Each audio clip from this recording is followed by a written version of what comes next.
ha. Wakot. Oo. Hindi pa tapos, iniikot mo na. Kailangan from clutch Bye-bye. hanggang sa dulo, wag mo muna ikutin. Pagdating dito, push down muna. Yan, push down din click.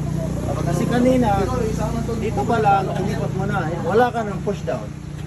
So from here, hatid sa dulo, push down, click, go. Here, click, then drop, then go. Good. Yan. Tatandaan nyo, huwag kayong magmadali sa recovery. Control. Para habang mabagal yung recovery nyo, going catch, iniisip nyo na yung sunod na gagawin nyo. Kasi kung mabilis yung recovery nyo, wala na. Wala na kayong time para mag-adjust. Up, yung lieg, normal lang. Yeah. Laging tandaan nyo, naka-breathe out, laglag nyo lang itong shoulder nyo.